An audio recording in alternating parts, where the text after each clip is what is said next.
Radhe Radhe friends. Jaya Ekadashi व्रत कथा इस प्रकार है। एक बार अर्जुन ने भगवान श्री कृष्ण से प्रश्न करते हैं कि हे भगवान, अब कृपा कर आप मुझे माघ माह के शुक्ल पक्ष की एकादशी का क्या महत्व है विस्तार पूर्वक बताएं।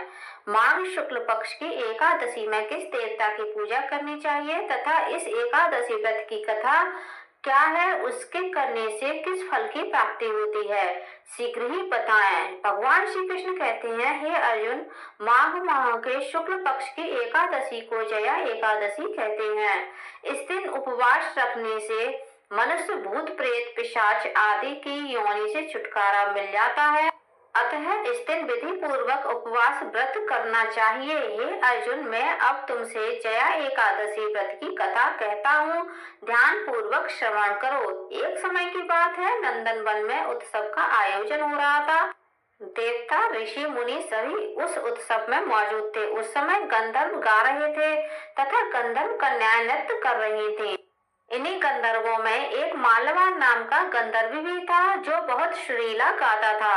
जितनी सुरीली उसकी आवाज थी उतना ही रूपवान भी था। गंधर्व कन्याओं में एक पुष्पवती नामक नैत्यांगना भी थी। पुष्पवती नामक गंधर्व कन्या ने माल्यवान नामक गंधर्व को देखते ही उस पर आसक्त हो गई तथा अपने हाव भाव से उसे रिझाने का प्रयास करने लगे। माल्यवान भी उस पुष्पवती पर आसक्त होकर अपने गायन का सुर ताल भूल गया। इससे संगीत की लय टूट गई और संगीत का सारा आनंद बिगड़ गया। सभा में उपस्थित देवगणों को यह अच्छा नहीं लगा। माल्यवान के इस कृत्य से इंद्र भगवान नाराज होकर उन्हें श्राप देते हैं कि स्वर्ग से वंचित होकर मृत्यु लोक में पिशाचों सा जीवन भोगो, क्योंकि तुमने संगीत जैसी पवित्र साधना का तो अपमान किया ही है, साथ ही सभा में उपस्थित गुरुजनों का भी अपमान किया है। इंद्र भगवान के श्राप के प्रभाव से दोनों पृथ्वी पर हिमालय पर्वत के जंगल में पिशाची जीवन व्यतीत करने लगे। पिशाची जीवन बहुत ही कष्टदायक था। दोनों बहुत दुखी थे।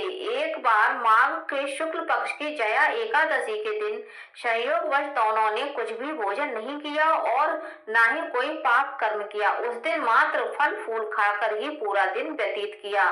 भूख से व्याकुल तथा ठंड के कारण बड़े ही दुख के साथ पीपल वृक्ष के नीचे इन दोनों ने एक दूसरे से सटकर बड़ी कठिनता पूर्वक पूरी रात काटे।